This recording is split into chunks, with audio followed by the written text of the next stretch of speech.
একজন আল্লাহর ওলি স্বপ্নে দেখেন কিয়ামতের ময়দান কায়েম হয়ে গেল।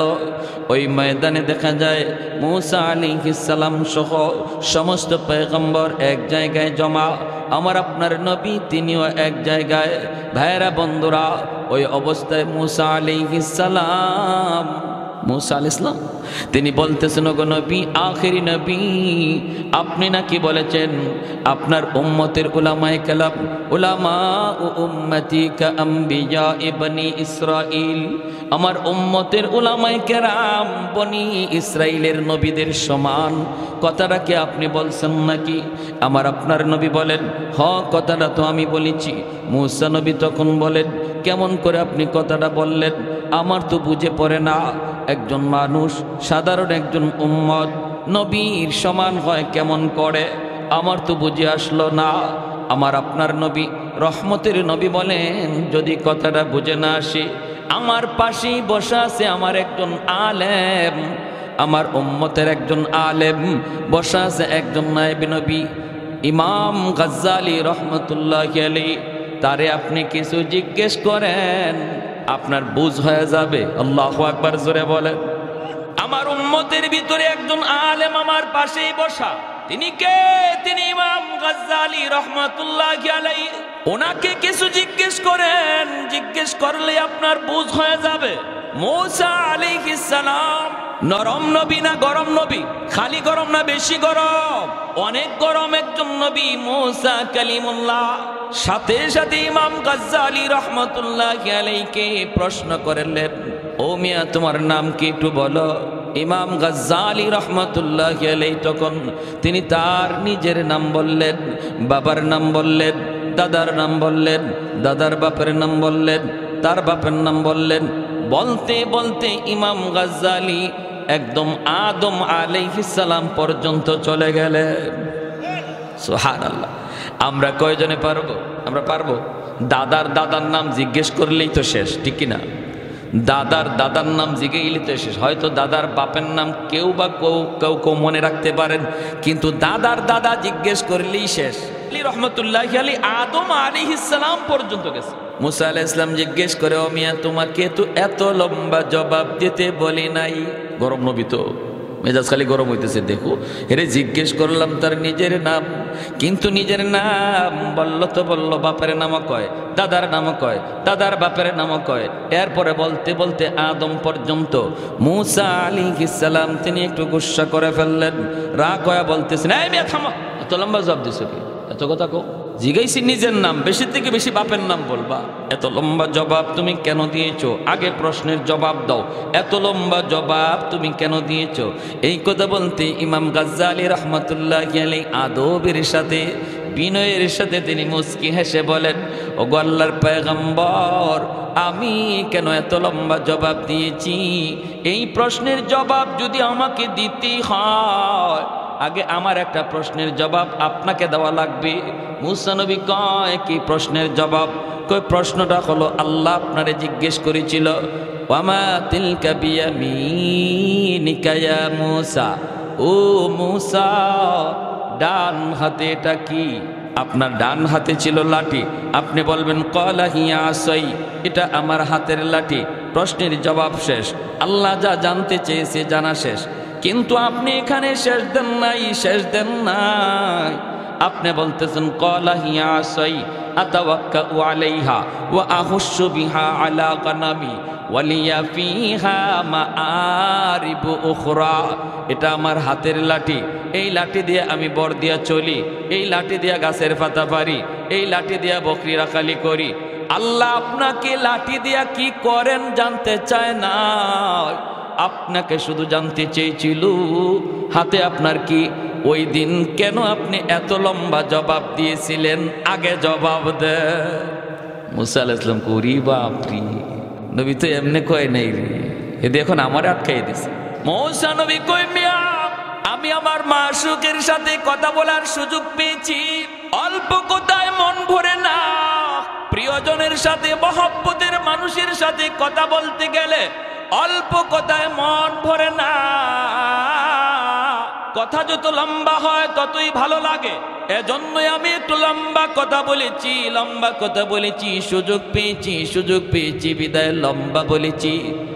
এমনি মুসা আলাইহিস সালামের এই কথা শুনে ইমাম গাজ্জালী রাহমাতুল্লাহি আলাইহি কয়, ওগো আল্লাহর পয়গম্বর, তাহলে আমারও একই জবাব। আমিও এত বড় একজন নবীর সাথে কথা বলার সুযোগ পেয়েছি, সারা জীবন শুধু নাম শুনেছি মুসা কালিমুল্লাহ, যিনি জমিনে বৈশা 3000 বার আল্লাহর সাথে কথা বলেছেন। ওই নবীর নাম শুধু শুনেছি, দেখি নাই। আজ দেখাও হয়েছে, কথাও হয়েছে।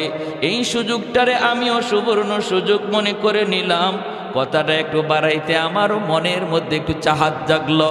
এক কথায় জবাব দিলে তো শেষ হয়ে যায়। আমিও আপনার মতো এই চিন্তায় লম্বা করেছি। সুবহানাল্লাহ, জোরে বলেন। লাজিদ্দাওয়ালা নিদ্দাওয়ালা হাদ্দালি মাওলা, লাজিদ্দাওয়ালা নিদ্দাওয়ালা হাদ্দালি মাওলা, আল-আনা কামা কানা ওয়ালাম ইয়ালকা যাওয়ালা, আল-আনা কামা কানা ওয়ালাম ইয়ালকা যাওয়ালা, লা মিসলা ওয়ালা সাওয়ারা মিসলাম ওয়া নাযীরা, মান ক্বালা সিওয়া যালিকা ক্বাদ ক্বালা মুহালা, মান ক্বালা সিওয়া যালিকা ক্বাদ ক্বালা মুহালা, লা হিন্দা ওয়ালা ওয়ালিদা লা আম্মা ওয়া খালা, লা শিবহা ওয়ালা মিসলা ওয়ালা কুফুয়া লিমাওলা। একটু জোরে সুরে বলেন আল্লাহু আকবার। আর একটু জোরে বলি আল্লাহু আকবার। এজন্য বলতেছি রে যুবক, সন্তানটার মাদ্রাসায় পড়াও। প্রাথমিক শিক্ষাটা যেন তার কোরআনী শিক্ষা হয়, মুসলমানি তার শিক্ষা হয়। এরপরে যদি তারে তুমি হাফিজে কোরআন বানাইতে চাও, তাহলে তো নূরুন আলা নূর। আর যদি বানাইতে না চাও, আমি নিষেধ করব না, বাধাও দেব না। যদি বানাইতে নিয়ত করো, তাহলে তো নূরুন আলা নূর, নূরুন আলা নূর। কারণ এই বাচ্চার খাতিরে আল্লাহ জমিন টিকায় রাখছে, এই মাদ্রাসার খাতিরে আল্লাহ জমিন টিকায় রাখছে, কোরআনের উসিলায় আল্লাহ জমিন টিকায় রাখছে। রহমতের ধারা এখনো জমিনে জারি আছে মাদ্রাসার উসিলায়, কোরআনের উসিলায়, ছোট ছোট বাচ্চাগুলির উসিলায়, যারা কোরআন শিক্ষা করার জন্য, কোরআন সিনায় নেওয়ার জন্য আল্লাহ যাদেরকে মাদ্রাসায় নিয়ে আসলেন, ওদের উসিলায় এখনো গাছ থেকে ফুল হয়, ফল হয়, এখনো জমিন থেকে ফসল হয়, এখনো ওই রকম নদী থেকে মাছ মিলে। পূর্ব দিগন্তে সূর্য উঠে, পশ্চিম দিগন্তে সূর্য ডুবে। আমার আপনার যত নিয়ামত, সমস্ত নিয়ামতের ধারা আল্লাহ জমিনে জারি রাখছে মাদ্রাসার খাতিরে, কোরআনের খাতিরে, কোরআনওয়ালাদের খাতিরে। এই কথাটাই মায়ার নবী বলেছেন, তোমরা যদিও কথাটা না বুঝো, আসমান জমিনের আর যত প্রাণী আছে ওরা কিন্তু ভালো করে কথাটা বুঝে। এমনকি গর্তের পিপিলিকা পর্যন্ত এই কথাটা ভালো করে বুঝে, পানির নিচের মাছও এই কথা ভালো করে বুঝে। এজন্যই মাছেও আল্লাহর কাছে সর্বদা দোয়া করে, মালিক আমি যে মাছ পানির নিচে বেঁচে আছি, মাদ্রাসার উসিলায়, ছোট ছোট বাচ্চাগুলির উসিলায়, যারা কোরআন শিক্ষার জন্য ওই মাদ্রাসায় পড়তেছি, আল্লাহ এরা জমিনে আছে বিদায় এখনো তুমি জমিন টিকায় রাখছো।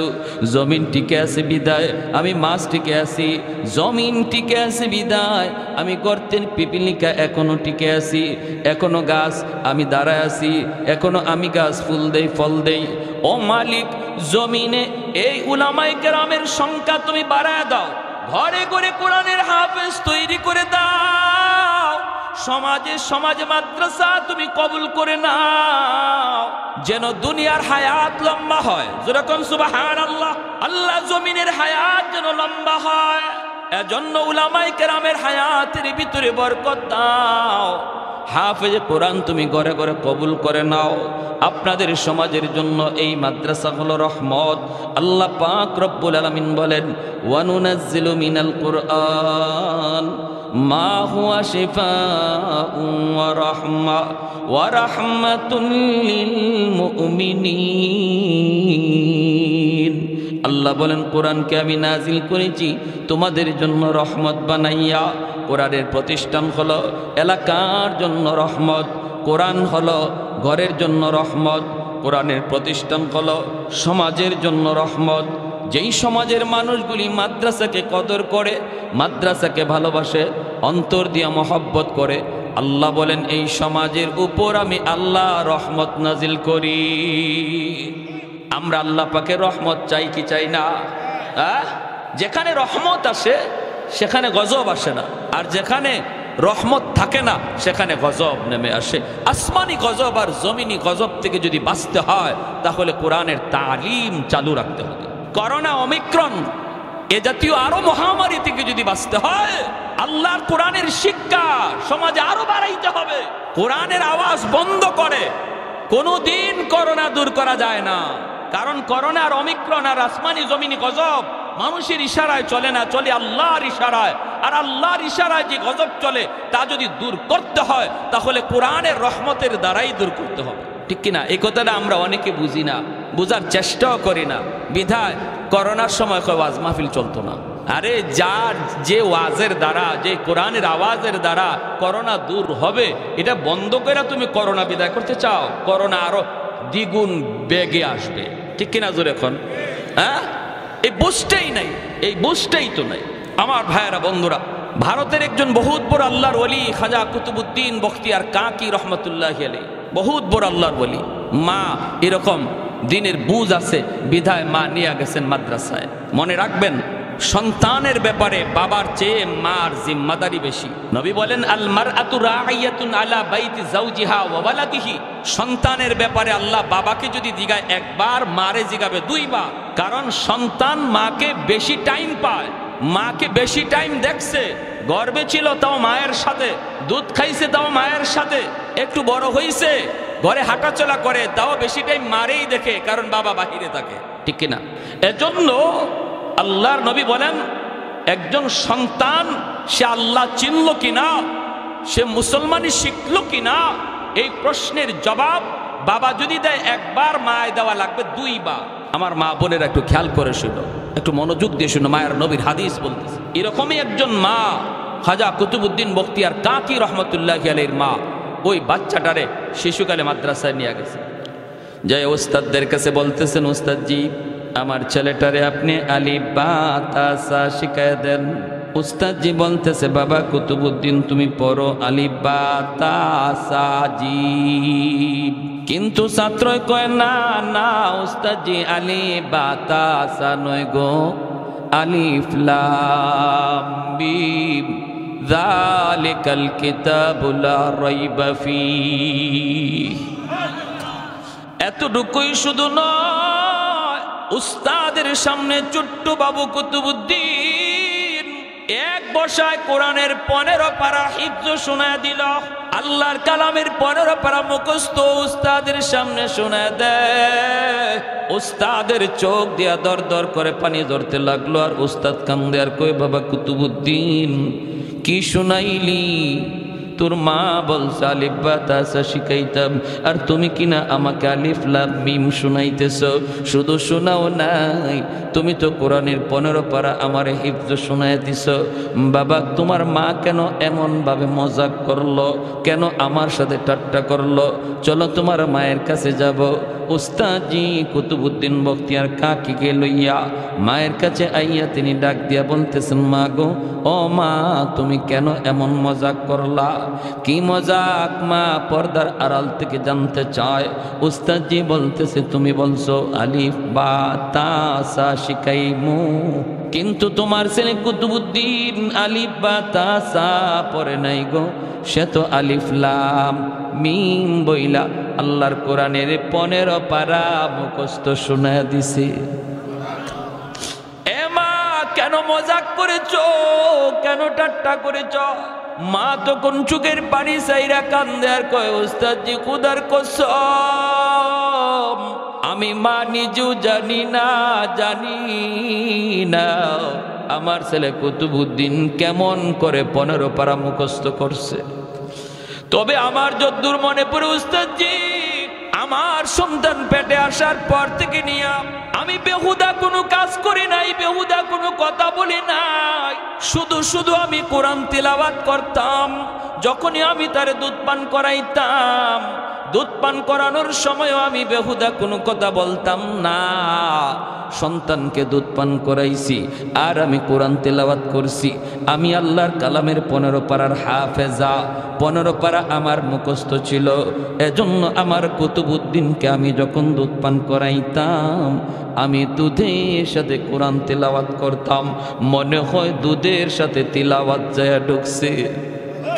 জানি না, আমি নিজেও জানি না জীবনে কতবার আমি এই 15 পারা মুখস্থ তেলাওয়াত করেছি, কতবার আমার সন্তান পেটে দেইখা মার কোরআন তেলাওয়াত শুনছে।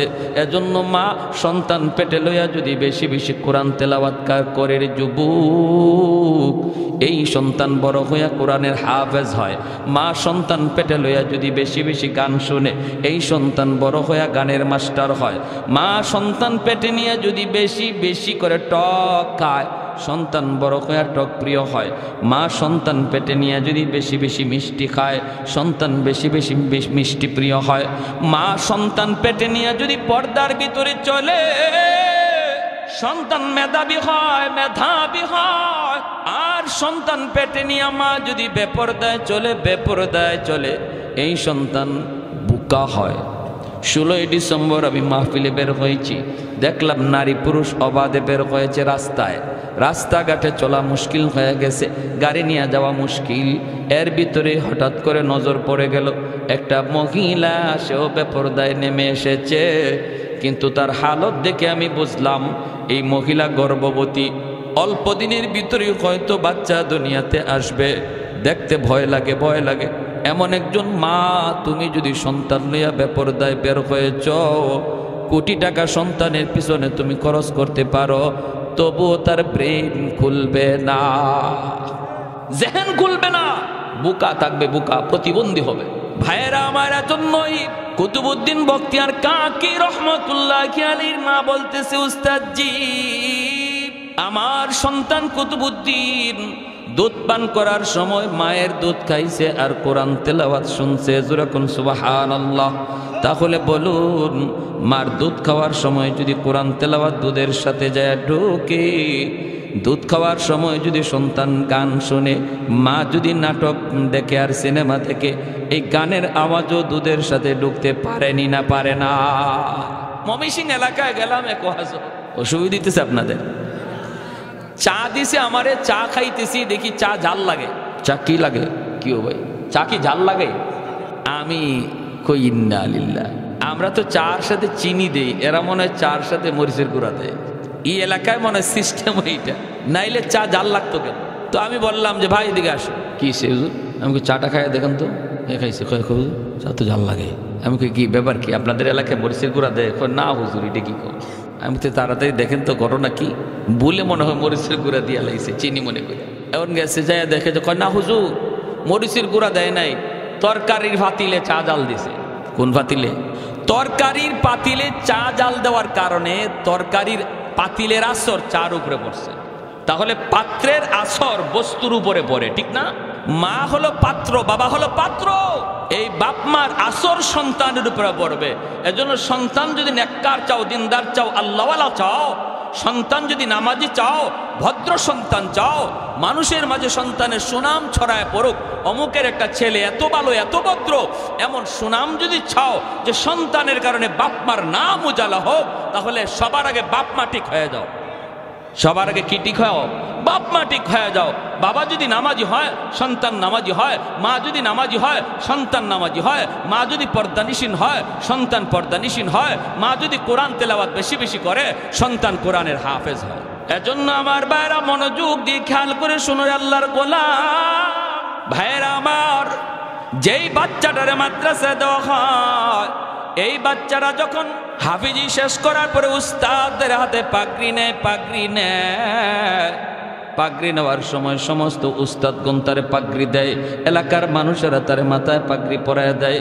আল্লাহ পাক কুদরতি নজরে তাকায় দেখে, আল্লাহ পাকের নজর তখন বাচ্চার উপরে নয়, আল্লাহর নজর তার বাপ মার উপরে, যেরকম সুবহানাল্লাহ। কারণ এই বাপ মা দুনিয়ার জগতে মানুষের উল্টা কাজ করেছে, মানুষ চলেছে স্রোতের তালে তালে, মানুষ চলেছে স্কুল কলেজ ভার্সিটির দিকে, আর ওই বাপ মা চলেছে উল্টা দিকে। মানুষজন বলেছে বাচ্চাটারে তুমি নদীতে ভাসায় দিতেছ, গাঙ্গে ভাসায় দিতেছ, হায় হায় হায় হায়, এই বাচ্চাটা বড় হওয়ার পরে কি খাবে, কেমনে চলবে, কেমনে বিবি পালবে, সংসার পালবে, কত কথাগুলি তোমারে শোনাইলো, বাপ মা তুমি তা কানে দাও নাই, শ্রুতির উল্টা দিকে তুমি চলছো। মানুষের কথায় যদি গাঙ্গে ভাসানো হয় তুমি তাই করেছ।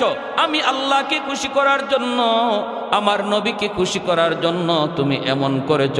অতএব বান্দারে, হাসরের ময়দানে আজ দুনিয়াতে সন্তানের মাথায় পাগড়ি পরায় ওস্তাদ, আর হাসরের মাঠে আমি আল্লাহ তোমাদের বাপ মার মাথায় পাগড়ি পরাবো। মূসা আলাইহিস সালামের আম্মা সন্তান নদীতে ভাসায় দিছেন, ভয় পাইছেন ফেরাউনের বাহিনী আমার সন্তানরে মেরে ফেলবে। ফাআওহাইনা ইলা উম্মি মূসা আন আরদিঈহ ফাইদা খিফতি আলাইহি ফাআলকিহি ফিল ইয়াম্মি ওয়ালা তাখাফি ওয়ালা তাহজানি। আল্লাহ বলে মূসার মা, ভয় পেও না, সন্তানকে দুধ পান করাও, আমি আল্লাহর নির্দেশ, সন্তানকে দুধ পান করাও। আর যদি তুমি ভয় পাও, আমার কথা মতো তুমি মূসাকে নীল দরিয়ায় ভাসায় দাও। ভয় পেও না, টেনশন করো না, সন্তান ডুবে যাবে, সন্তান মারা যাবে, আমার কথা মতো যদি তুমি নদীতে ভাসায় দাও, আমি ওয়াদা দিলাম এই সন্তানকে আমি আল্লাহ হেফাজত করব, আর অল্প দিনের ভিতরেই তোমার সন্তান আবারও তোমার কোলে ফিরিয়ে দেব। শুধু সন্তান হিসাবে নয়, তোমার কোলে ফিরাব নবী বানাইয়া। সুবহানাল্লাহ, জোরে খন। এই যুগে নবী নাই, নবীর ওয়ারিস আছে, ঠিক না? এই যুগে নবী নাই, নবীর ওয়ারিস আছে উলামায়ে কেরাম। আপনার সন্তানটারে যদি মাদ্রাসায় দেন, মানুষে বলবে নদীতে ভাসায় দিছে, গাঙ্গে ভাসায় দিছে, হায় হায় পুলাটা জীবনে চলবে কিভাবে, খাইবে কেমন করে। আপনি যদি বলেন যাও নদীতে ভাসাইলে ভাসায় দিছি, নদীতে ভাসাইলে ভাসায় দিছি, এই ভাসানিতে যদি আমার আল্লাহ খুশি থাকে আমি ভাসায় দিলাম। আল্লাহ পাক মূসা নবীর মার কাছে সন্তানকে যেমন ভাবে নবী বানায়া ফেরত দিছে, তোমার আমার সন্তানকে আল্লাহ পাক আবারও তোমার কুলি ফিরিয়ে দিবে, কিন্তু নবী বানায়া না, নবীর নায়েব বানাইয়া। আর একটু জোরে কোন সুবহানাল্লাহ। নবী হওয়ার দরজা নাই রে আল্লাহর গোলাম, এজন্য মনটারে ছোট করো না, মনটারে বড় করো। সন্তানরে নদীতে ভাসায় দিলেন মূসার আম্মা, কাঠের বাক্সের ভিতরে ঢুকাইয়া নীল দরিয়া ভাসায় দিছেন। আর ছোট্ট মেয়েটারে মরিয়মরে বলতেছেন, মা তুমি নদীর পারে পারে যাও, আর শুধু খেয়াল রাখবা কোন দিকে তোমার ভাইয়া যাইতেছে, কোন দিকে যাইতেছে। ভাইরে নদীর পানিতে ভাসায় দিলেন, আর মেয়েটারে বললেন নদীর পারে পারে তুমি যাইতে থাকো। ভাইয়েরা বন্ধুরা, নীল দরিয়া কাঠ ভাসায় দিছেন, পানির স্রোত যেই দিকে চলতেছে আল্লাহ পাক নীল দরিয়ারে হুকুম জারি করেছে, এরে নীল দরিয়া শুন, আমার মূসারে তোর তালে তালে নিবি না, আমার মূসারে তোর উল্টা দিকে নিয়ে যা। স্রোতের তালে তালে না, স্রোতের উল্টা, স্রোতের উল্টা, স্রোতের উল্টা বাক্স চলতে শুরু করলো, উল্টা দিকে যাইতেছে ফেরাউনের দরবারের দিকে। ফেরাউনের দরবার হলো মূসা নবীর যেই বংশের বনি ইসরাইল, এই বনি ইসরাইল থেকে উল্টা দিকে হলো ফেরাউনের দরবার, আর এই বাক্সটাও উল্টা দিকে যাইতেছে, উল্টা। মরিয়ম নদীর পারে পারে যায়, ভাইয়া নদীর পানিতে ভাসতেছে, আর বোনটা নদীর পারে পারে যাইতেছে। এইভাবে ভাইয়া যাইতেছে একদিকে, বোন যাইতেছে একদিকে, দুজন একই দিকে যায়, কিন্তু একজন পারে আরেকজন পানিতে ভাসে।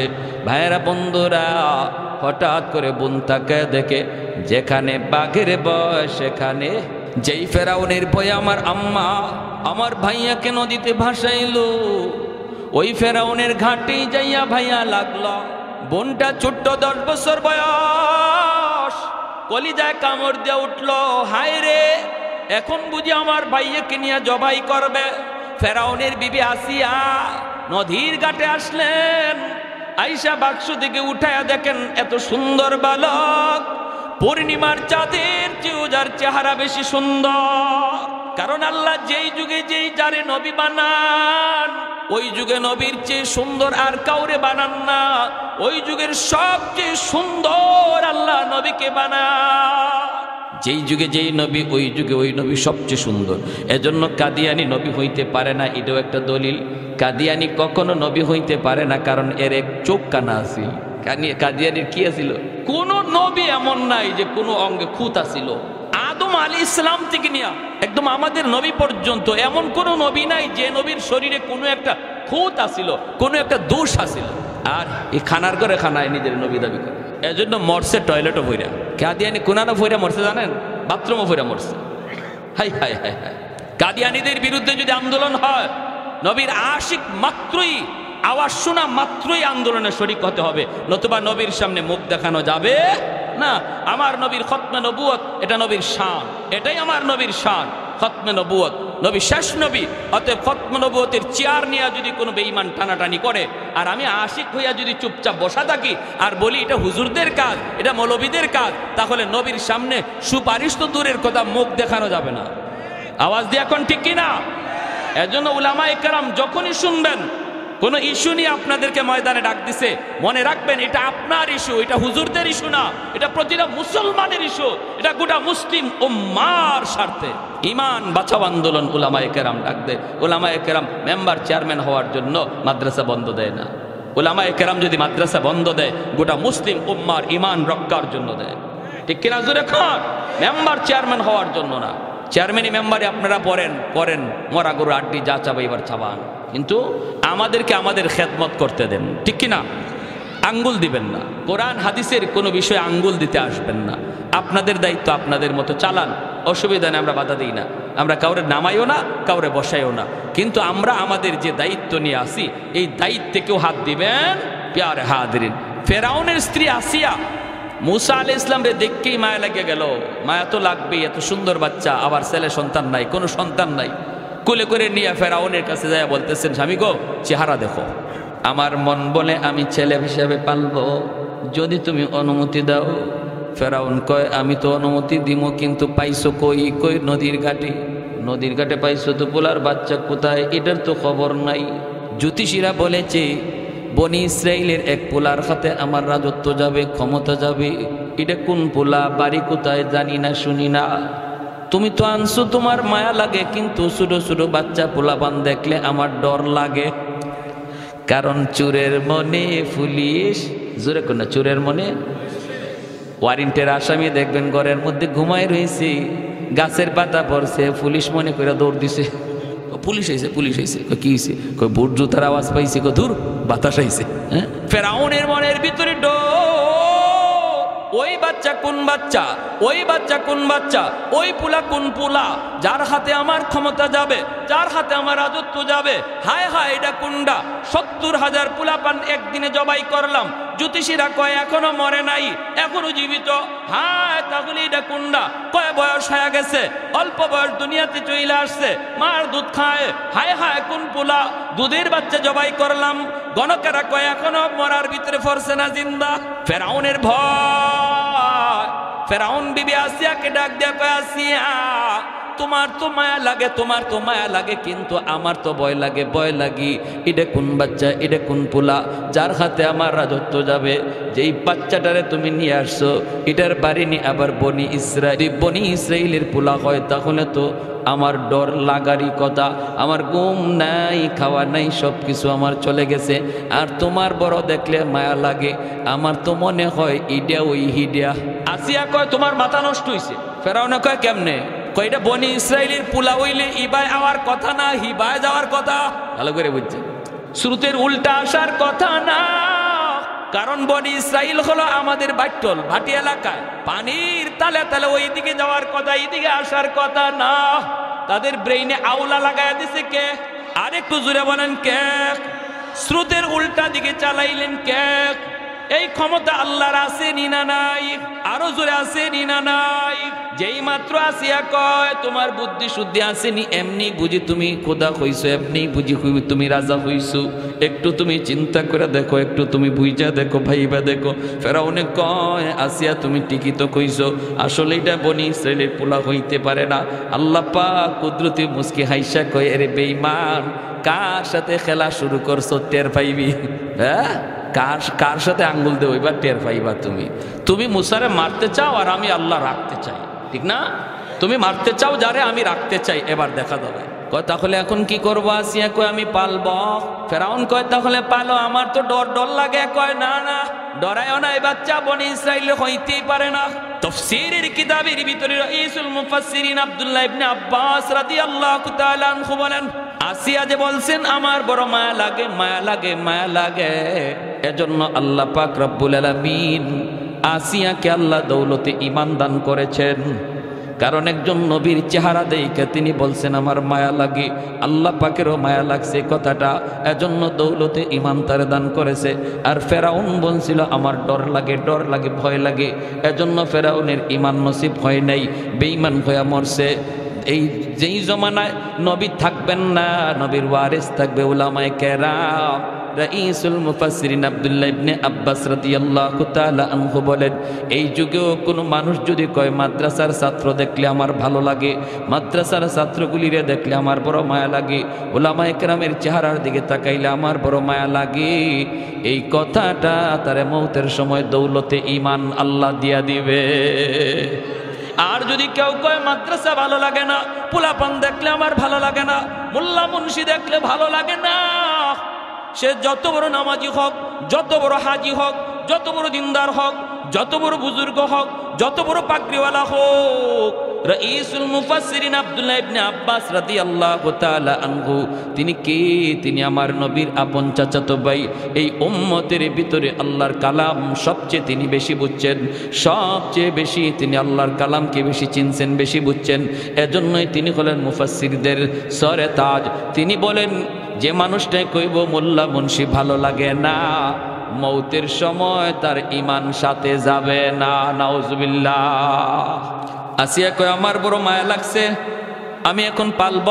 ফেরাউন কয় ঠিক আছে বুঝলাম, তো বনি ইসরাইলের না, তাহলে এই দুধের বাচ্চারে পালবো কেমন করে? দুধের বাচ্চারে দুধ খাওয়ানো প্রয়োজন। শুধু ওয়া ওয়া করে মুসা নবী কাঁদতেছে, দুধ খাওয়াইতে হবে। দুধের বাচ্চারে টুস বিস্কুট দিলে হইব? দুধের বাচ্চারে মার দুধ দেওয়া লাগবে। ফেরাউনে কয় তাহলে দেখো না, কোনো আমার এই রাজ দরবারের ভিতরে যত মহিলা আছে বাচ্চারে দুধ খাওয়ায়, ওদেরকে ডাকো, দেখো কারো দুধ বাচ্চায় খায় কিনা। ওই মহিলাদেরকে ডাকা হলো। আল্লাহ পাক মূসা নবীর ইশারায় বইলা দিছে, কারণ নবীরা যদিও ছোট কিন্তু আল্লাহ শিশুকালেই তাদেরকে বড় মানুষের বুঝ দিয়া রাখেন। আল্লাহ ইশারা দিয়া দিছে, মূসা সাবধান সাবধান, কারো বুকের দুধ তুমি খাইও না, কারণ আমি আল্লাহর কুদরতের খেলা মাত্র শুরু হয়েছে। তোমার মারে আমি ওয়াদা দিছি, তোমারে আবার মার কুলে ফিরাইয়া দেব। সুবহানাল্লাহ, জোরে করুন। অতএব সাবধান, তুমি কারো বুকের দুধ খাইও না। যত মহিলা আয় দুধ খাওয়ানোর জন্য, মূসা নবী দুধ খাইব দূরের কথা, কান্নাই থামে না। কারণ নবীগণ ছোট হলেও আল্লাহ তাদেরকে বড় মানুষের বুঝ দিয়া রাখে, ঠিক না? ফেরাউনে নিচে কুলে চুমা দিব, চুমা ফেরাউনে দিব চুমা, কুলে নিয়ে আদর কইরা। মূসা নবী ছোট হইয়া তিনি বুঝে গেছেন, কারণ ছোট হলেও তিনি তো বুঝের মানুষ, তিনি তো নবী, তিনি তো বুঝে গেলেন আরে বেঈমানের বেঈমান, নাফরমানের নাফরমান, তুই তোরে খোদা কও, আবার তুই আমার কালে চুমা দিবে, ইম্পসিবল। খালি চুমাটা দিতে চাইছে, মূসা নবী গাল ফিরায় নিছে। ফেরাউন কয় কি রে, আমি তো সুকা খাইলাম, শেক খাইলাম। এরপরে ওই ফেরাউনের কোলে তাইকেই ফেরাউনের গালের মধ্যে কষায়া মারছেন চর। ফেরাউন চর খাইয়া দিশা বিশা হারাইলেছে, ডাক দিছে আসিয়া, দৌড়ে আসছে। বিবি কি হয়েছে? কি হয়েছে কইও না। ওই সময়ও কইসলাম আমার ডর লাগে। কি হয়েছে কও না। চুমা দিতে নিছি, চুমা তো লয়ের না, এটা তো শেষ কথা নাই। এরপরে যে আমার গালে একটা বসাইছে, এখনো আমার গালে খবর হইতেছে। আসিয়া কয় কি কও তুমি? বলে হাও, এর চরের ঢকে কয় ও আমারে বুঝিয়া চর মারছে। আসিয়া কয় তোমার মাথা নষ্ট হয়েছে, ছোট মানুষ বুঝে না সোজা না, ছোট বাচ্চারা এমনিতেই হাত নাড়ানাড়ি করে, হয়তো হাত নাড়ানাড়ি করছে তোমার গালে লাগছে, তুমি কো চর। ফেরাউনে কয় আসিয়া চরটা আমি খাইছি আমি বুঝি, তুমি যদি খাইতা টের পাইতা। আমি খাইছি আমি বুঝি, 100% আমার বুঝা চর দিছে। আসিয়া কয় না বুঝা, ফেরাউনে কো বুঝা। আসিয়া কয় না বুঝা, ফেরাউনে কো বুঝা। এখন লাগছে না বুঝা আর বুঝার মধ্যে ঝগড়া, এখন কি হইব কি হইব। আসিয়া কয় তাহলে একটা পরীক্ষা করা হয়ে যাক। কিসের পরীক্ষা? কয় বুঝা না না বুঝা, এটার পরীক্ষা হইব কেমনে? কয় আগুন দাও এক জায়গায়, আগুনের আংরা রাখো এক জায়গায়, আরেক জায়গায় রাখো স্বর্ণের টুকরা। আগুনের আংরা আর স্বর্ণের টুকরা দেখতে প্রায় একরকম, সেম সেম। এরপরে বাচ্চারা সারো এখান থেকে, দেখি আঙ্গুর গালা দিয়ে কোন দিকে যায়। ফেরাউনে কয় যদি আগুনের মধ্যে হাত দেয় তাহলে বুঝবো, বুঝে না, আমার চটটাও না বুঝে দিছে। আর যদি স্বর্ণে হাত দেয় তাহলে বুঝ আছে পুরাপুরি, চটটাও আমারে বুঝেই মারছে। পরীক্ষা হবে। আসিয়া বলতেছে তাহলে এটাই ভালো, পরীক্ষা হয়ে যাক। স্বর্ণের স্বর্ণ রাখছে এক জায়গায় আর আগুনের আংরা রাখছে এক জায়গায়, রাখিয়া মুসা নবীরে ছাড়ছে। নবী তো বুঝে গেছে কোনটা আগুন কোনটা স্বর্ণ, উনি স্বর্ণের দিকেই যাইতেছে। ফেরাউনি পেছন থেকে কয় আসিয়া, ওই যায়। আসিয়া তো ডরাইতেছে, আল্লাহর স্বর্ণের দিকেই রূপ নিছে, এখন তো স্বর্ণকে হাত দিব সাথে সাথে দু টুকরো করে ফেলে। কাছাকাছি যায় মাত্র হাতটা দিবেন, এমনি আল্লাহ পাক কয় জিব্রাইল লাব্বাইক ইয়া রাব্বাল আলামিন, তাড়াতাড়ি করে আমার মুসার কাছে যাও। কারণ নবী তো সব বুঝে, এটা যে স্বর্ণ এটা যে আগুন, আগুনের মধ্যে হাত দিয়া দাও, স্বর্ণে যেন মুসা হাত না দেয়। যদি হাত স্বর্ণে দিয়া দেয় পেস লেগে যাবে, আমার কুদরতের খেলা এখানেই শেষ হয়ে যাবে। না রে জিব্রাইল, তুমি অদৃশ্য থেকে আমার মুসার হাতটা আগুনে দিয়ে দিও। মুসা নবী হাত বাড়াইছেন ঠিক স্বর্ণের দিকে, আর জিব্রাইলে আমিন হাতটা দিয়ে দিছেন আগুনে। আল্লাহু আকবার, জোরে খন। আর দিছেন না খালি, উনি যে বুঝে না এটা বুঝাইবার লাগি আল্লাহ পাক আরো কদ্দুর করাইছে। ছোট বাচ্চারা কোনো কিছু হাতে নিয়েই দেখবেন সাথে সাথে মুখে দেয়া দেয়, তাই না? উনিও আগুনের আংরাটা হাতে লইয়েই সাথে সাথে মুখে দিয়ে দিছেন।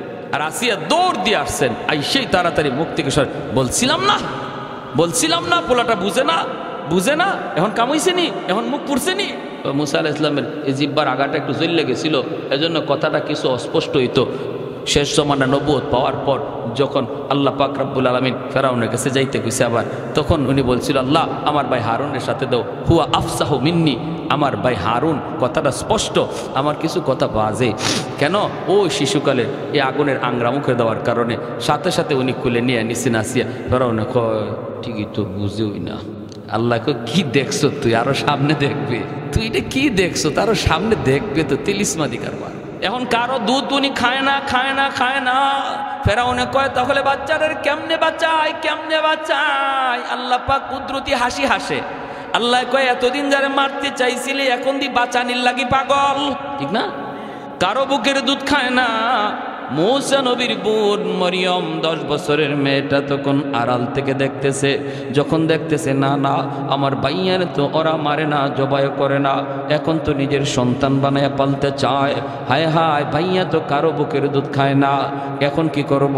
ভাইয়া তো হাওমাও করে কাঁদতেছে। এমনি মুসা নবীর বোন মরিয়ম আইসা বলতেছে জাহাপনা, আমি একজন মহিলার খবর জানি, মনে হয় ওই মহিলার বুকের দুধ বাচ্চায় খাবে। ফেরাউন কয় এই মায়া এদিকে আয়, তুই কেমনে বুঝলি? তাহলে তুই বাচ্চার মা কেডা তুই চিনস নাকি, তুই জানোস নাকি? চোরের মনে এতই চিন্তাই খালি, এটার মা কোথায় রে, এটার বাড়ি কোথায়? বনি ইসরাইলের যদি হয় তো কাম হইছে, এতই ডর। তুই কি মা চিনস নাকি? কেমনে বুঝলি ওই মহিলার বুকের দুধ খাবে? এমনি মুসা নবীর বোন আল্লাহ পাক মাতার মধ্যে এই পরিমাণ জ্ঞান দিয়েছেন। বোনটা তখন ডাক দেয়া কয় জাহাপনা, মা হিসাবে বলি নাই, তাহলে কেমনে বলছো? কই ওই মহিলার বুকের দুধ মিষ্টি, যে কোনো বাচ্চা তার দুধ খায়। এই বুদ্ধিটা তখন এই ছোট্ট মেয়েটার মাথায় দিয়া দিছে কে? আর একটু জোরে বলেন কে? নাইলে তো ধরা খাইয়া গেছিল, ঠিক না? ধরা খাইয়া গেছিল। কয় না, ওই মহিলার বুকের দুধ বড় মিষ্টি, যে কোনো বাচ্চা তার বুকের দুধ খায়। এই কথা বলতেই ফেরাউন কয় তাহলে যাও তুমি মহিলাটারে নিয়ে আসো, দেখি ওই মহিলার বুকের দুধ খায় কিনা। মুসা নবীর বোন মরিয়ম বাড়ির দিকে দৌড়ে আইসা মাকে বলতেছে, মা মা ও মা, আমার ভাইয়ার খবর নিয়ে এসেছি। মা পাগল হয়ে ঘর থেকে বের হয়েছে, মারি বল না আমার মুসার কি হয়েছে, কোথায় গেছে? বোনটা তখন কই, মা যেখানে বাঘের ভয় সেখানে রাত হয় গো মা, যার ভয়ে আমার ভাইয়াকে তুমি নীল দরিয়ায় ভাসায় দিচ্ছ। ওই ফেরাউনের ঘাটি যায় ভাইয়ার বাক্স লাগছে। কয় কেমনে? কয় স্রোতের উল্টা গেছে, উল্টা। এরপরে আসিয়া উঠায় নিছে। এরপরে এই ঘটছে, এই ঘটছে। ভাইয়া কারো বুকের দুধ খায় না, ওরা তো নিজের সন্তান বানায় পালতে চায়, কিন্তু ভাইয়া তো কারো বুকের দুধ খায় না। এখন লাগছে প্যাস, আমি তো তোমার কথা বইলা দিচ্ছি। মা কয় তাহলে কেমনে বুঝ দিলি? আমার জিজ্ঞাসে, তুই তাহলে কেমনে জানলি এটা মা নাকি? আমি তো বলছি না, ওই মহিলার বুকের দুধ মিষ্টি, যে কোনো বাচ্চা তার দুধ খায়, এই বইলা বুঝ দিয়া দিছি। মা তোমারে নিতে বলছে, যাইবা নাকি? মুসা নবীর আম্মা রওয়ানা দিছে। আল্লাহ পাক মুসা নবীর আম্মারে ডাক দেয়া কয়, মুসার মা তুমি যাইতেছো যাও, কিন্তু খবরদার ফেরাউনের কোনো প্রস্তাবে তুমি রাজি হইও না। একজন মার সাথে আল্লাহর কথা চলছে, অন্তরে ইলহাম দেওয়া হচ্ছে একজন মার সাথে। কেমন মা? মাগো তুমিও মা, তুমিও মা। তুমি যদি একজন নবীর নায়েবে নবীর মা হও, তোমারও দাম, তোমারও ইজ্জত আল্লাহর কাছে এমন নবীর মাদের মতো। হাসরের মাঠে আল্লাহ পাক একজন নবীর মারেও খুঁজবে না, কিন্তু একজন নায়েবে নবীর মা আর বাবারে আল্লাহ হাসরের মাঠে খুঁজবে। মান করা আল কুরআন, হাদিস থেকে বলতেছি, মান করা আল কুরআন ওয়া আমিলা বিমা ফিহি উলবিসা ওয়ালিদাহু তাজান ইয়াউমাল কিয়ামা। নবীর বাপমার মাথায় আল্লাহ পাগড়ি পরাবে বা মুকুট পরাবে, এমন হাদিস নবী বলেন নাই, কিন্তু নবী বলেছেন একজন আলেমের, হাফেজ কোরআনের বাপমার মাথায় আল্লাহ নিজের হাতে মুকুট পরায় দিবে। দাউহু আহসানু মিন দাউইশ শামস, যার পাওয়ারটা সূর্যের পাওয়ারের চেয়েও বেশি হবে। সুবহানাল্লাহ। আল্লাহ পাক বলতেছে, মুসার মা যাইতেছো যাও, কিন্তু ফেরাউনের কোনো প্রস্তাবে রাজি হইও না। তো উনি গেছেন, যাইতেছেন, কাছাকাছি গেছেন। ফেরাউনে কয়, দেখো তোমার দুধ খায় কিনা, তোমার বাড়ি কোথায়? বনি ইসরাইল। ফেরাউনের একটু ভয় লাগছে না, লাগছে না? কারণ যেই বাচ্চার হাতের রাজত্ব যাইব, ওই বাড়ির বাচ্চার বাড়ি কোথায়? বনি ইসরাইল হবে। জ্যোতিষীরা কইছে, এই মহিলার জিগায় তোমার বাড়ি কোথায়? কয় বনি ইসরাইল। ফেরাউনে আবার মনে মনে কয়, তো বনি ইসরাইল হইছে তো কি হয়েছে? এটা তো মা না, দেখি না, এটা তো মা না, তো হইছে তো কি হয়েছে? দেখো না তোমার মুখের দুধ খায় কি না, তুমি একটু দেখো। মুসা নবীর যেই মাত্র মা কোলে নিছেন, সাথে সাথে কান্না থেমে গেছে। কারণ শিশু বাচ্চারা মায়ের কুল হাজারো কুলের ভিতরে ভালো করে চিনে, হাজারো কুলের ভিতরে মায়ের কুল বাচ্চা ভালো করে বুঝতে পারে, টের পায়। এজন্য কান্না থেমে গেছে, কান্নাটা থেমে গেছে। ফেরাউনের সন্দেহ বেজে গেছে, ঘটনা কি রে, কান্না থেমে গেল কেন? মায়ের কুলেই তো গেলে পরে বাচ্চাদের কান্না থামে, তাহলে এতক্ষণ পর্যন্ত হাউমাউ করে কাঁদলো, এই মহিলার কুলে যাওয়া মাত্রই কান্না থেমে গেল, তাহলে এটা মা নাকি? সন্দেহ কিছু জাগছে, ঠিক না? সন্দেহ কিছু জাগছে। এমনি আল্লাহ পাক রব্বুল আলামিন মুসা নবীরে কয়, মুসা কান্না থামাইছো? ফেরাউনে কলজায় সন্দেহ লাগাই দিছে, কান্না থামাইছো কেন? কান্নাটা থামাইছো কেন? ঠিক আছে সন্দেহ লাগাইছো, এখন সন্দেহ দূর করা লাগবে। মা যখন দুধ খাওয়াইতে চাইবে, ফার্স্ট চান্সে তুমি দুধ খাইবা না। যদি এখন ফার্স্ট চান্সে দুধ খাও, তাহলে ফেরাউনের সন্দেহ বেড়ে যাবে, ঠিক না? মুসা নবীর আম্মা যেই মাত্র কোলে নিছেন, দুধ খাওয়ানোর জন্য যখন তিনি চেষ্টা করতেছেন, মুসা নবী মুখ ফিরায় নেয়। ফেরাউনের মনে যে সন্দেহ আছিল মা, সন্দেহটা কিছু কেটে যায়। কয় না রে, মা হতে পারে না, যদি মা হইতো তাহলে দুধও খাইতো, ঠিক কিনা? আল্লাহ সন্দেহ দূর করে দিতেছে। আল্লাহু আকবার, জোরে বলি আল্লাহু আকবার। একটু জিকির করি, লা ইলাহা ইল্লাল্লাহ, জোরে।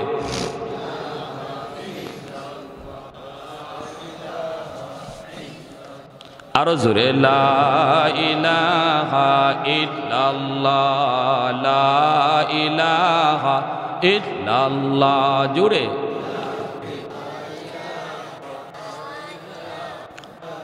লা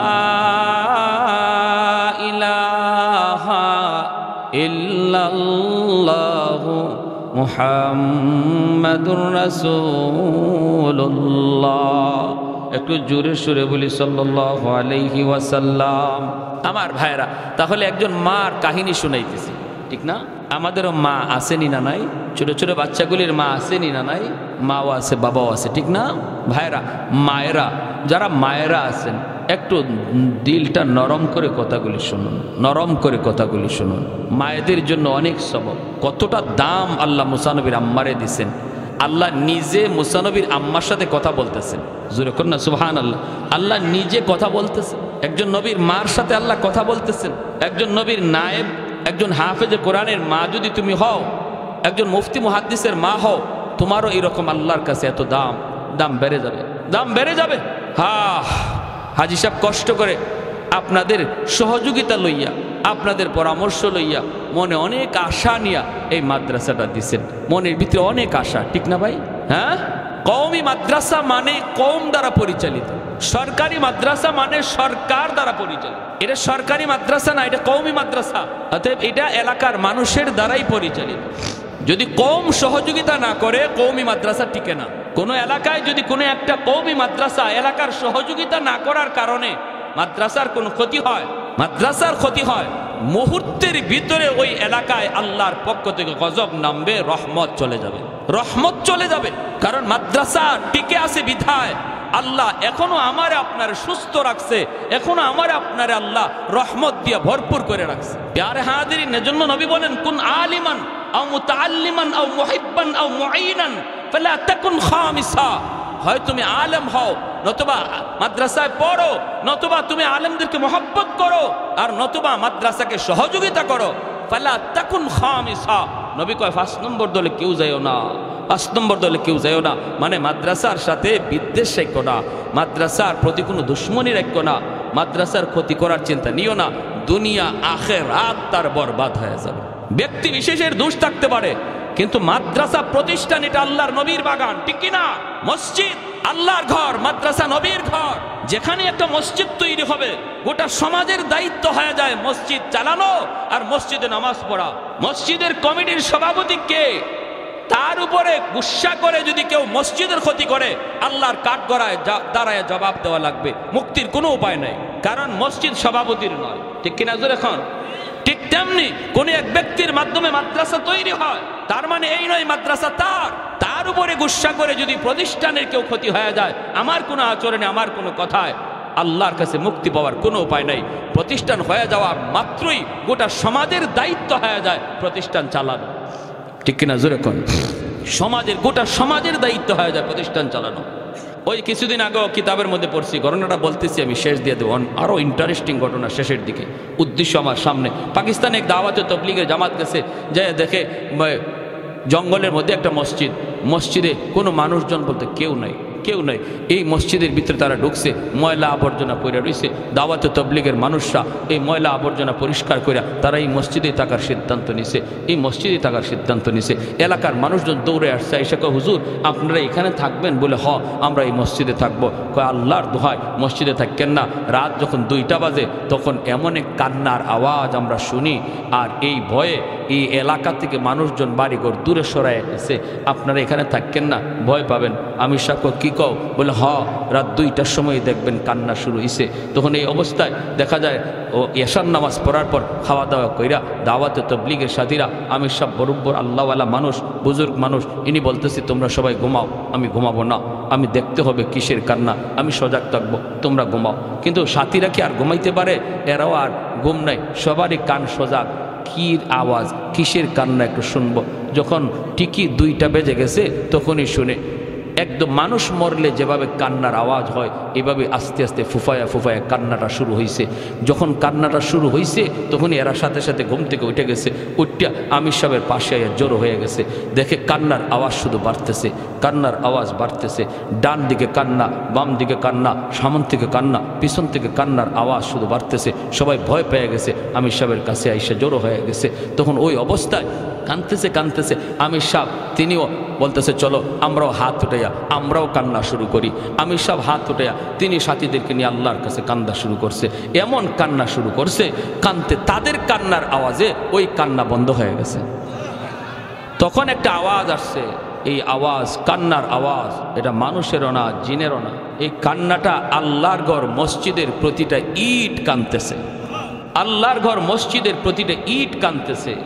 এই কেন বলে আওয়াজ হচ্ছে গাইবে আওয়াজ, যে একমাত্র কারণ এলাকার মানুষ মসজিদের হক আদায় করতেছে না, মসজিদের দেখশন রাখতেছে না, মসজিদ চালাইতেছে না, মসজিদে নামাজে আসতেছে না। এই জন্য প্রতিটা দেয়াল, প্রতিটা চৌকাঠ, প্রতিটা ইট এভাবে কাঁদতেছে। বলুন এই মানুষগুলার অবস্থা কি হবে?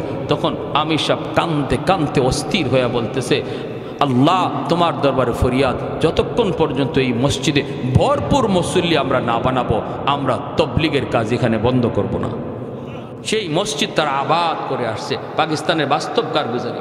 এজন্য মনে রাখবেন, খতরনাক বিষয় ভাই, খতরনাক বিষয়, সঙ্গীন বিষয় মসজিদ মাদ্রাসা। মসজিদ আল্লাহর ঘর, মাদ্রাসা নবীর ঘর। আমার নবী রওজায় শুয়ে শুয়ে কলিজায় ব্যথা পাবে যখন এই সংবাদ শুনবে যে অমুক এলাকার একটা মাদ্রাসা অবহেলিত, এলাকার মানুষের সহযোগিতা নাই, এলাকার মানুষ থেকে সন্তান আসে না, হ্যাঁ, প্রতিটা ঘর থেকে হাফেজ হওয়ার ফিকির হয় না, মানুষগুলা সন্তানকে হাফেজ বানাইতেছে না, আলেম বানাইতেছে না, হ্যাঁ, মাদ্রাসার ছাত্রগুলি কষ্টে আছে কি সুখে আছে, এলাকার মানুষের দেখশন নেয় না। এই খবর যদি নবীর কাছে যায়, নবী কষ্ট পাবে। আমি আবারও বলছি, আল্লাহর দোহাই, কোনো ব্যক্তির উপরে বা কোনো মানুষের উপরে কখনো মনে করবেন না যে এই প্রতিষ্ঠান তার না। মসজিদ আল্লাহর, মাদ্রাসা নবীর, ঠিক কিনা? আমার নবীর প্রতিষ্ঠান, এটা আমার জিম্মাদারি, আমার দায়িত্ব মাদ্রাসাকে উন্নত করা, নতুবা আমার নবীর সামনে জবাব দেওয়ার কোনো মুখ থাকবে না। বিয়ারে হাজিরিন, এই অবস্থায় মুসা আলাইহিস সালামের আম্মার কুলে যাওয়া মাত্রই যখন কান্না থেমে গেল, তখনই আল্লাহ বলতেছে, মুসা যখন দুধ খাওয়াইব দুধ খাইও না। ইনি ফার্স্ট চান্সে দুধ খায় নাই, দ্বিতীয়বার যখন আবার দুধ খাওয়ানোর চেষ্টা করেছেন, তখন আল্লাহ বলতেছে, মুসা এখনো খাইও না, কারণ এখনো ওর কলিজায় কিছু সন্দেহ রয়ে গেছে, কারণ মানুষের দিলের খবর জানেন কে? আল্লাহ। দ্বিতীয়বার যখন আবার চেষ্টা করেছে, তখনও তিনি কান্না। এইবার ফেরাউনের অন্তর থেকে পুরাপুরি সন্দেহ দূর, কয় না, মা হতেই পারে না। আল্লাহ পাক ফেরাউনের অন্তরের খবর জানেন। সাথে সাথে আল্লাহ পাক কয়, মুসা এইবার তুমি ভালো করে খাও। তৃতীয়বার যখন মা আবার চেষ্টা করেছেন, তখন তিনি মার বুকের দুধ তিনি খাওয়া শুরু করলেন। খাইতেছেন খাইতেছেন, ফেরাউন তখন কয়, হাই রে, বাচ্চাটারে বাঁচানো গেল, হাই রে, এই মহিলার দুধ যে খাইলো। আল্লাহ পাক কয়, এখন তুমি ইচ্ছা মতো খাইতে পারো, কারণ ফেরাউনের কলিজায় বিন্দু পরিমাণ কোনো সন্দেহ নাই। ফেরাউন কয়, মা তুমি রাজদরবারে চলে আসো, দরবারের ভিতরে তুমি থাকবা, সন্তানটারে তুমি দুধ খাওয়াইবা, মাসের মাস তোমাকে আমি বেতন দিব, তোমার তেল পানি সাবান সব কিছু তোমার জন্য ফ্রি, রাজদরবারে থাকবা আর বাচ্চাদের তুমি খাওয়াইবা। আল্লাহ পাক কয়, মুসার মা সাবধান, তুমি এই প্রস্তাবে রাজি হইও না, এটা বড় ভয়ঙ্কর প্রস্তাব। তুমি যদি রাজদরবারে থাকো, যে কোনো মুহূর্তে মা সন্তানের সম্পর্ক প্রকাশ পেয়ে যেতে পারে, তুমি এই প্রস্তাবে রাজি হইবা না। মুসা নবীর আম্মা কয়, না, আমি আপনার রাজ দরবারে আসতে পারবো না, আমার বাড়ি আছে, ঘর আছে, সংসার আছে, আমি থাকবো না, চলে যাব। ফেরাউন কয়, তাহলে এই বাচ্চাটারে বাঁচাবো কেমন করে? তোমার বুকের দুধ ছাড়া তো কারো বুকের দুধ খায় না। সকাল সন্ধ্যা তুমি আসবা, আইসা বাচ্চাটারে দুধ খাওয়ায় যাইবা, আমি তোমাকে মাসের মাস বেতন দিব। মুসা নবীর আম্মায় কই, টাইম নাই, টাইম নাই, টাইম নাই, সকাল সন্ধ্যা আপনার বাচ্চারে দুধ খাওয়ানোর আমার টাইম নাই। ফেরাউন কয়, তাহলে এবার তুমি বলো বাচ্চারে আমি বাঁচাবো কেমন করে? মুসা নবীর আম্মা কয়, তোমার বাঁচানোই লাগবে। কহ বাঁচানোই লাগবে, কয় বাঁচানোই লাগবে, কহ বাঁচাইতেই হবে। দুধ খাওয়াবো কেমনে? বাচ্চারে বাঁচাবো কেমনে? তোমার বুকের দুধ ছাড়া তো কারো বুকের দুধ খায় না। এমনি মুসা নবীর আম্মা তখন কয়, তাহলে একটা পথ আছে। একটা পথ বলে কোন পথ? বাচ্চাটারে আমার সাথে আমার বাড়িতে দিয়া দাও। বুঝছেন? বুঝছেন?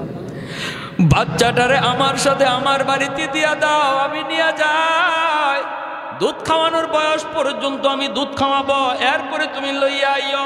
মাসের মাস আমাকে বেতন দেওয়া লাগবে, বেতন। ফেরাউন কয়, ঠিক আছে, তোমার মাসের মাস বেতন দিব, অ্যাকাউন্ট নাম্বার দিয়া যাও। অ্যাকাউন্ট নাম্বার দিয়া যায়, বেতন ধার্য হয়। আর মা সন্তানকে নিয়ে বাড়ির দিকে রওনা দেয়। মা সন্তানকে দুধ খাওয়ায়, ফেরাউন বলদে বেতন দেয়। ঠিক কিনা জোরে কোন? মা তার সন্তানরে দুধ খাওয়ায় আর বলদে। কেমন বলদ বানাইছে আল্লাহ, কার সাথে লাগছে? আহা, আল্লাহ পাক রব্বুল আলামিন মুসা নবীর আম্মারে ডাক দিয়া কয়, মুসার মা বাচ্চা নিয়ে যাইতেছো, মনে আছে নি আমার ওয়াদার খবর? জোরে কোন না সুবহানাল্লাহ। ফাআওহাইনা ইলা উম্মি মুসা আন আরদিহি ফাইদা খিফতি আলাইহি ফাআলকিহি ফিল ইয়াম্মি ওয়ালা তাখাফি ওয়ালা তাহজানি ইন্না রাদুহু ইলাইকি ওয়াজাইলুহু মিনাল মুরসালিন। আমি যে ওয়াদা দিছিলাম আমার কথায় গাঙ্গে ভাসায় দাও, নাই কোনো টেনশন নাই, সন্তানের কোনো ক্ষতিও হবে না, বরং আমার কথায় নদীতে ভাসাইলে সন্তান আবার ফেরত দিব, এটা আমার ওয়াদা। ও মুসার মা, মনে আসেনি আমার ওয়াদার কথা? ফেরত শুধু দিছি তা না, বেতন সহ দিছি। আমি আপনিও যদি আল্লাহ পাককে খুশি করার জন্য সন্তান মাদ্রাসায় দিলে নদীতে ভাসানো হয়, গাঙ্গে ভাসানো হয় মানুষের কথায়, আমি আপনি নদীতে ভাসাইতে রাজি আল্লাহকে খুশি করার জন্য। মুসা নবীর আল্লাহ পাক মার কোলে ফিরায় দিছেন। আমারে আপনারও আল্লাহ পাক রব্বুল আলামিন আমার সন্তানরেও আপনার সন্তানরেও আপনার কোলে ফিরায় দেবে মুসা নবীর নবী বানাইয়া, আর আমার আপনার সন্তানরে নবীর নায়েব বানাইয়া। সুবহানাল্লাহ, জোরে খান। তাহলে মন ছোট করার কোনো দরকার আছে? মনটারে বড় করো। আল্লাহর গোলাম, দুনিয়া কয়দিনের? অল্প দিনের। কত সন্তান বাবার কবরের পাশ দিয়া গান গেয়ে গেয়ে চলে যায়, আফসোস। কত সন্তান মার কবরের পাশ দিয়া গান গেয়ে গেয়ে চলে যায়, শুধু দিন না শিখানোর কারণে, বাপ মাতার জিম্মাদারি আদায় না করার কারণে। আর যদি আমি আপনি আমার জিম্মাদারি আদায় করি, সন্তানকে যদি দিন শিখাই, মুসলমানি শিখাই, এই সন্তান বাবার কবরের পাশে যাইয়া সূরা ইয়াসিন পড়বে, সূরা ফাতিহা পড়বে, ইখলাস পড়বে, চোখের পানি ঝরবে, সাথে সাথে আল্লাহ কবরের আযাব আল্লাহ মাফ করে দিবে।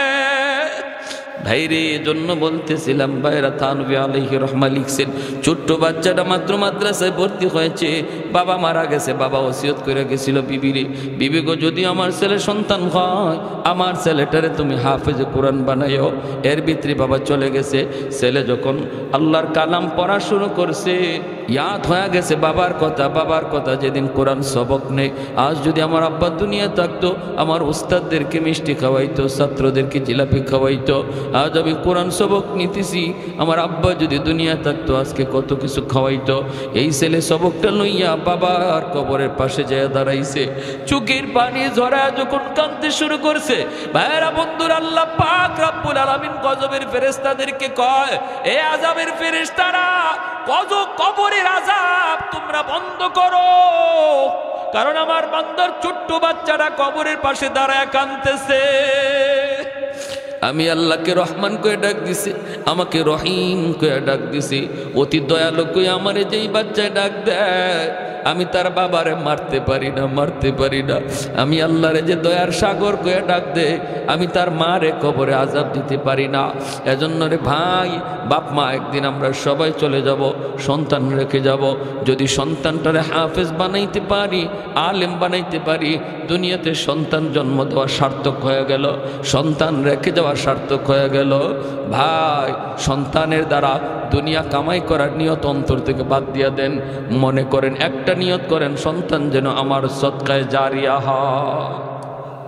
পারবো না ইনশাল্লাহ? এই মাদ্রাসা ধরে রাখা শুধু একজনের দায়িত্ব না, সবার দায়িত্ব। আমরা কারা কারা মাদ্রাসার সহযোগিতা করতে রাজি? হাত উঠে আল্লাহরে দেখাই। আল্লাহ, তুমি প্রতিটা হাতকে কবুল করো। জোরে বলি আমিন। আর একটু জোরে বলে না আমিন। একখান হাদিস বলবো, গুরুত্বপূর্ণ একখান হাদিস, কেউ উঠবেন না। এর আগে আমার একটু অনুরোধ থাকবে, যারা মাদ্রাসায় সহযোগিতা করে, মাদ্রাসার ভালো মন্দ খেয়াল রাখে, মাদ্রাসার ছাত্রদের সুবিধা অসুবিধার দিকে খেয়াল রাখে, হাসরের মাঠে ওই হাফেজ সাহেব যখন জান্নাতের দিকে রওনা দিব, তখন ওই হাফেজ সাহেব বলবো, আল্লাহ, আমার আব্বা আম্মা কই? আমার আব্বা আম্মা স্যার, আমি জান্নাতে যাইমু না। আল্লাহ ফেরেশতাদেরকে কইব, যাও তার আব্বা আম্মারে জাহান্নাম থেকে তুলে আনো। তার বাপ্পারে যখন জাহান্নাম থেকে তুলে আনবে, তার দাদা দাদি তার বাপ মারে ধরবে, ধরে কইব তোমরা তো তোমাদের সন্তানের সুপারিশে জান্নাত পেয়ে গেছো, কিন্তু সে তো আমাদেরও নাতি, আমি তো কম মায়া করছি না আমার নাতিটারে, আমি নানা তো আমার নাতিটারে কম আদর করি নাই, আমরাও বিপদে পড়ে গেছি, যে কইও আমাদের জন্য যেন একটু সুপারিশ করে। তার বাপ মা ওইটাইয়া কইব বাবারে আমরাও জান্নাতে যাইমো না, তুমি যদি তোমার বাপ মা ছাড়া জান্নাতে না যাও, আমরাও আমাদের বাপ মা ছাড়া জান্নাতে যাইমো না। তখন আল্লাহ বলবো যাও কোরআনের পাখির দাদা দাদিরে তুইলা আনো। দাদা দাদিরে যখন উঠে আনবে এলাকার মানুষে ধরবো, ধরে কইব ভাই আমরা ওই এলাকার মানুষ, যে এলাকা থেকে আপনার নাতি হাফেজ হয়েছে, আলেম হয়েছে, আমরা ওই এলাকার মানুষ, আমরা ওই মাদ্রাসার খেদমত করছিলাম, মাদ্রাসায় একটু সহযোগিতা করছিলাম, আমাদের জন্য একটু সুপারিশ করতে কইও। আল্লাহ নবী রহমতের নবী বলেন ওই হাফেজ সাহেবকে মাঝখান দিয়ে সারা হবে, আর দুই দিকে সারিবদ্ধভাবে আল্লাহ মানুষ দাঁড় করায় রাখবে, একজন একজন করে চিনবে। একজনে কইব হুজুর আপনি আমারে চিনছেন? আনাল্লাযী সাকাইতুকা মা আ, আমি আপনাকে এক গ্লাস শরবত খাওয়াইছিলাম, চিনছেন? আর একজনে কইব হুজুর আপনি আমারে চিনছেন? আনাল্লাযী ওয়াহাবতুল্লাকা ওযুআ, আমি আপনাকে এক বদনা ওজুর পানি দিয়েছিলাম। ছোট্ট থেকে ছোট্ট খেদমত যারা করছিল এগুলা কইব। যারা 1000 2000 1 বস্তা 2 বস্তা এরকমভাবে 1 টন 2 টন আর ইট বালু যারা দিছে, এটা তো বড়। নবী ছোট্টরা কইছেন এক গ্লাস পানিও যে মাদ্রাসার ছাত্রদেরকে খাওয়াইছিল হেও পরিচয় দিব, আর ওই সময় ওই হাফেজে কোরআন তারে চিনে ফেলবে। আল্লাহ রাব্বুল আলামিন তখন বলবে আমার কোরআনের পাখির সাথে এই সমস্ত মানুষগুলাকে বরযাত্রীর মতো জান্নাতে ঢুকাইয়া দাও। একজন বর, তার সাথে কতজন বরযাত্রী থাকে যেমন হিসাব থাকে না। বরযাত্রী যায় সবাই ঢুকে, কেউ রে আটকানো হয় না, কারণ বিয়ের দিন বরযাত্রীর পাওয়ার বেশি থাকে। এমনিভাবে জান্নাতেও আলেম হাফেজ মুফতি মুহাদ্দিস তাদের সাথে এদের মুফতি আর আলেম হাফেজ হওয়ার পিছনে যত মানুষের অবদান ছিল ওই মানুষগুলাকে আল্লাহ বরযাত্রীর মতো জান্নাতে দিয়া দিবে। সুবহানাল্লাহ, জোরে কর। এজন্য একজন ভাই হাতটা জাগান, হুজুর আমি ইনশাআল্লাহ এই মাদ্রাসার জন্য, হাজী সাহেব কি কি লাগবে মাদ্রাসার? হ্যাঁ 100 বস্তা সিমেন্ট, 10,000 ইট, 2 টন রড, আর মাসে 30,000 টাকা খরচ লাগে। জহিরুদ্দিন